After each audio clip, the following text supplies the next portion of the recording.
Rritja e çmimit të energjisë elektrike prej 16% ka ngjallur pakënaqësi të madhe të qytetarët, të cilët po përballen me vështirësi gjithnjë më të mëdha ekonomike. Shumë prej tyre thonë se kjo rritje është e padrejtë dhe papërballueshme, sidomos për familjet me të ardhura të ulta, pensionistët dhe jo vetëm.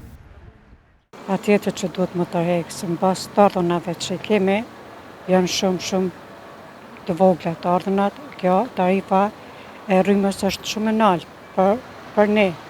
Po duhet gjithë konsumatorët të jenë të ndërgjetshëm, edhe që ta bojnë pagesën me rregull, por edhe që të jetë kjo tarifë ma ullët, se nuk mundet qytetari mi përballu me këto të ardhunat. Të ardhunat kërkon, na presin tash edhe artikuj tjerë që shtrajtohen me këtë ngritjen e tarifeve.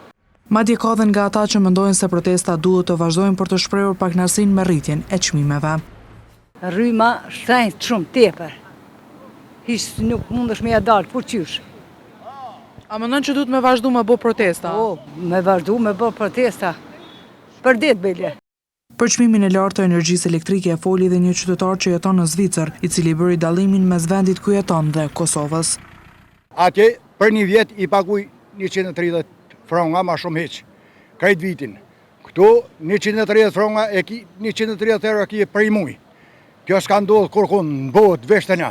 A mendon që duhet me vazhdu alo me bë protesta? Po, inshallah, tek te ta lëshojnë nivel rrymen. Jena shku dam, popull ma i varfnin krejt botë. Njerëzit janë ikë për jashtë, s'kan shka me hangër me pi, këto janë për gjëna. Kujtojmë se organizata Asnjë Cent më shumë ka paralajmëruar se do të padisë zëre për vendimin e marrë, duke shtuar këtu faktin se sërish do të ketë protestë për të kundërshtuar çmimin e rrymës.